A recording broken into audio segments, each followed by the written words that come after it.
स्वागतम अस्ति संस्कृत कक्षायां। प्यारे बच्चों, आप सभी का मेरे YouTube चैनल प्रियम संस्कृतम पर हार्दिक स्वागत है। बच्चों, आज हम लोग 10वीं कक्षा का प्रथमः पाठः शुचि पर्यावरणम इसके अभ्यास कार्य को करेंगे इस वीडियो में। इसके पहले के वीडियो में मैंने आपको इस पाठ के मैंने 2 वीडियो बनाए हैं। पहले वीडियो में आपने गायन सीखा था कि इस पाठ का हम सस्वर वाचन कैसे करेंगे। दूसरे वीडियो में मैंने आपको हिंदी अनुवाद सिखाया था और आज इस वीडियो में हम लोग इस अभ्यास कार्य के अंतर्गत इस पाठ का जो अभ्यास कार्य है उसके अंतर्गत जो भी प्रश्न आए हैं उनको समझेंगे और हल करेंगे। तो आइए शुरू करते हैं आज का वीडियो। बच्चों, इस अभ्यास कार्य का जो पहला प्रश्न है वो है एक पदेन उत्तरम लिखत। एक पद में, एक शब्द में आपको उत्तर लिखने हैं। पहला प्रश्न है अत्र जीवितम कीदृशम जातम। पहले तो आप प्रश्न की हिंदी समझने की कोशिश करेंगे कि इसका मतलब क्या है। अत्र जीवितम कीदृशम जातम, यहाँ पर जीवन कैसा हो गया है। तो पहले ही स्टैंजा में पहला जो आपका पद्यांश है उसमें लिखा हुआ है दुर्वहम अत्र जीवितम जातम। तो इसका उत्तर क्या होगा? दुर्वहम अत्र, यहाँ पर जीवन मुश्किल हो गया है। दूसरा प्रश्न है अनिशम महानगर मध्ये किम प्रचलति। अनिशम महानगर मध्ये किम प्रचलति। अनिशम मतलब दिन रात महानगर में क्या घूमता रहता है। तो इसका हो जाएगा कालायास सचक्रम। प्रश्न संख्या ग है कुत्सित वस्तु मिश्रितम किमस्ति। कुत्सित मिलावटी वस्तुओं से मिश्रित क्या है। तो इसका उत्तर आएगा आपका भक्ष्यम, अर्थात खाने योग्य जो चीजें हैं वो कुत्सित वस्तु मिश्रितम, वो मिलावटी चीजों से युक्त हो गई हैं। इसके बाद अगला है प्रश्न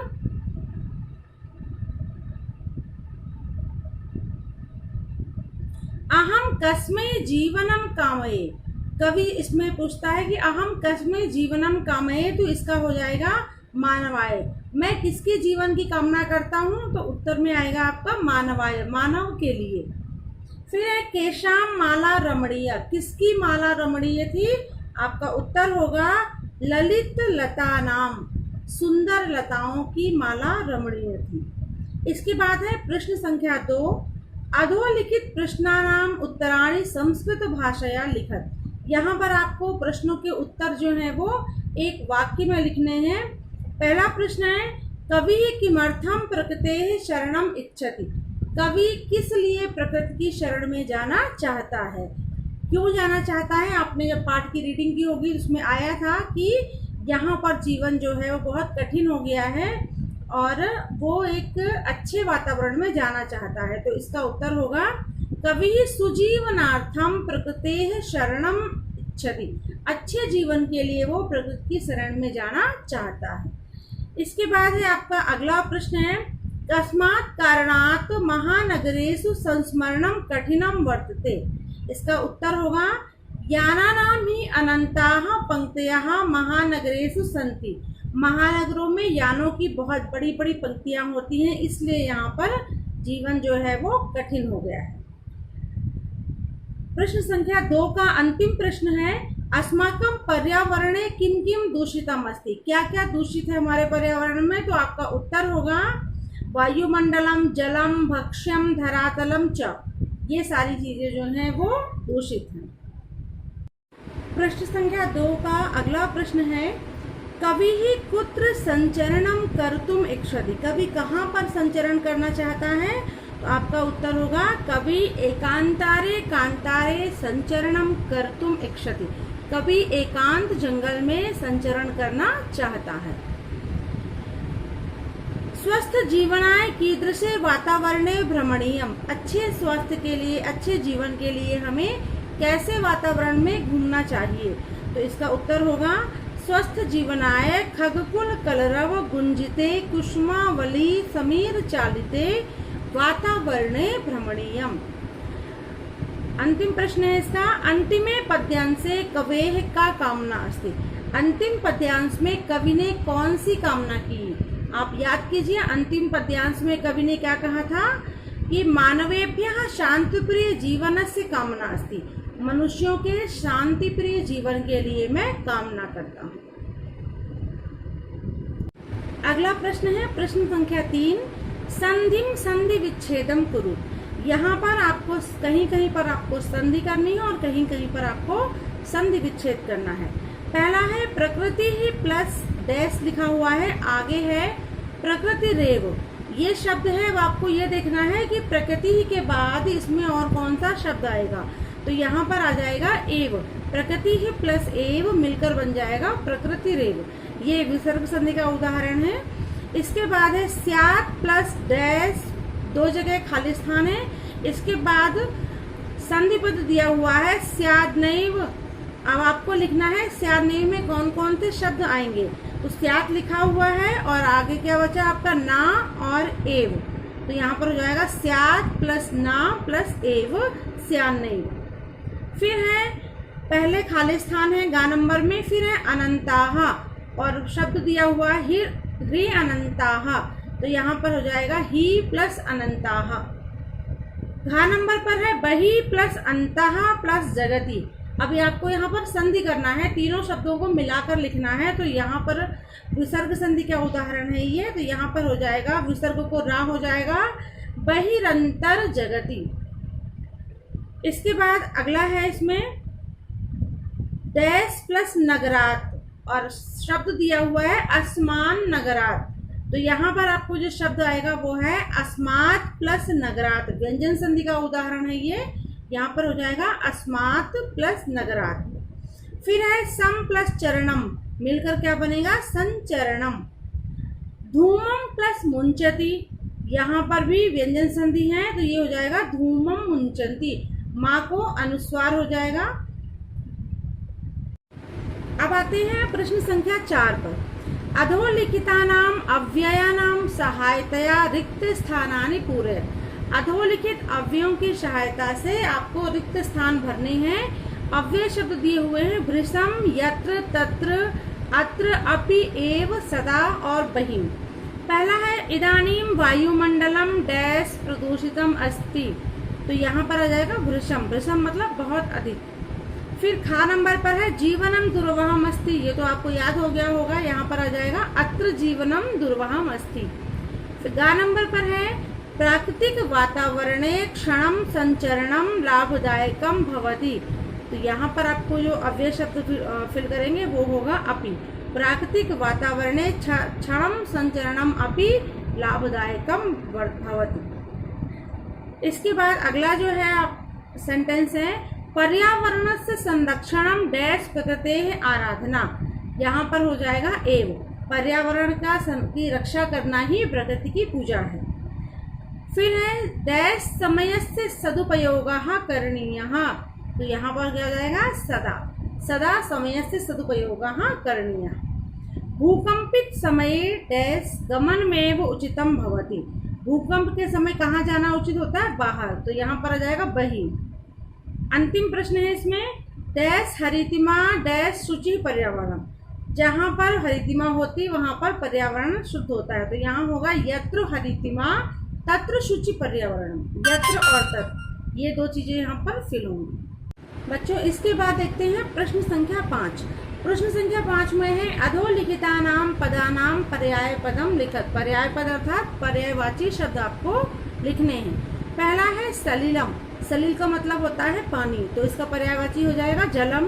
दूसरा है आम्रम, आम्र मतलब आम, तो यहाँ पर हो जाएगा रसालम। वनम, वनम अर्थात जंगल, तो यहाँ हो जाएगा कांतारम। शरीरम, शरीर, तो शरीरम का पर्यायवाची होगा तनु। कुटिलम टेढ़ा, कुटिलम का होगा वक्रम, वक्रम का मतलब भी होता है टेढ़ा। पाषाणः, पाषाणः अर्थात पत्थर, तो यहाँ पर इसका पर्यायवाची होगा प्रस्तरः। इसके 5 का दूसरा जो भाग है आ भाग है, इसमें है अधोलिखित पदानाम विलोम पदानि पाठात् चित्वा लिखत। शब्द दिए हुए हैं, इनके विलोम शब्द आपको पाठ से चुनकर लिखने हैं। पहला है सुकरम, सुकरम का मतलब होता है आसानी से, तो यहाँ पर हो जाएगा दुष्करम, कठिनाई से। दूषितम अर्थात गंदा, तो दूषितम का उल्टा क्या होगा? निर्मलम, शुद्ध। गृहणंती, गृहणंती मतलब ग्रहण करती है, लेती है। मुंचती मतलब छोड़ती है, तो यहाँ पर हो जाएगा मुंचती।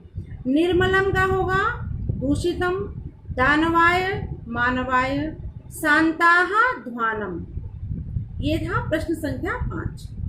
अब देखते हैं प्रश्न संख्या 6। इसमें है उदाहरणम अनुसृत्य पाठात् चित्वा च समस्त पदानि समास नाम च लिखत। उदाहरण के अनुसार पाठ से चुनकर समस्त पद और समास का नाम लिखना है। पहला विग्रह दिया हुआ है, आपको समस्त पद लिखना है और समास का नाम। उदाहरण में लिखा हुआ है मलेन सहितम, तो इसका समस्त पद होगा समलम और समास होगा अव्ययभाव समास। फिर है हरिताः च ये तरवाः, इसमें आपको लिखना है, तो यहाँ पर आपका हो जाएगा हरित तरुणाम और समास होगा कर्मधारय समास। फिर है ललिताः च याः ताः लताः, तो यहाँ पर होगा ललित लतानाम, ये भी कर्मधारय समास का उदाहरण है। इसके बाद है नवा मालिका, तो क्या हो जाएगा समस्त पद नव मालिका कर्मधारय समास। धृतः सुख संदेशः येन, धृत सुख संदेशम बहुब्रीहि समास।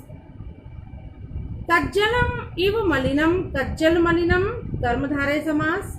दुर्दान्तैः दशनैः, दुर्दान्तैः दशनैः, इसमें भी कर्मधारय समास। बच्चों, आपके अभ्यास का अंतिम प्रश्न है रेखांकित पदम आधृत्य प्रश्न निर्माणम कुरु। जो रेखांकित शब्द हैं उनके आधार पर आपको प्रश्नवाचक शब्द वहां पर लिखना है। शकटीयानम कज्जल मलिनम धूमम मुंचति। अब यहाँ पर कज्जल मलिनम को रेखांकित किया गया, इसकी जगह आपको प्रश्नवाचक शब्द लिखना है।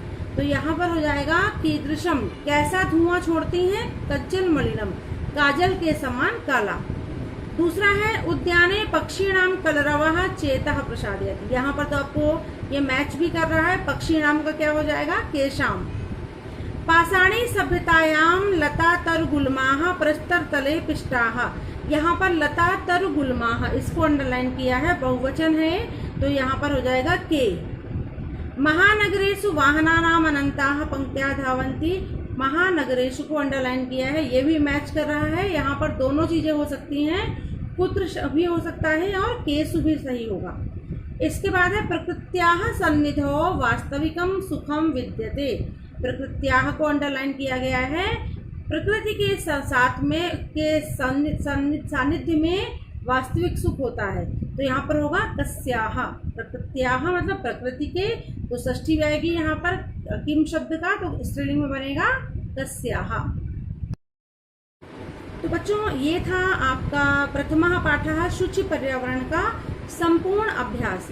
हमने प्रत्येक प्रश्न को उसके अर्थ को समझा कि किस प्रश्न में क्या पूछा जा रहा है और हमें उसका उत्तर कैसे लिखना है। तो आशा करती हूँ आप लोगों को ये वीडियो पसंद आएगा, और आप लोगों से एक अनुरोध भी करूँगी कि आप लोग इसे कॉपी नहीं करेंगे अपनी नोटबुक में, आप सिर्फ इसमें से प्रश्नों को समझेंगे कि प्रश्नों के उत्तर हमें कैसे लिखने हैं। आपको सिर्फ समझने के लिए मैंने ये वीडियो बनाया है, आपको सिर्फ इसको देखना है, समझना है। इसके बाद आप अपनी बुक ओपन करेंगे और उसके जो प्रश्नों के उत्तर हैं वो आप समझ करके अपनी कॉपी में लिखेंगे। अगर आपने इस पर कॉपी किया तो आपका कोई फ़ायदा नहीं होगा, ये सिर्फ आपके समझने के लिए है। तो बच्चों, फिर मिलते हैं आपसे एक नए वीडियो में एक नए विषय के साथ। तब तक के लिए सर्वेभ्यो धन्यवादः, नमो नमः, पुनः मिलामः।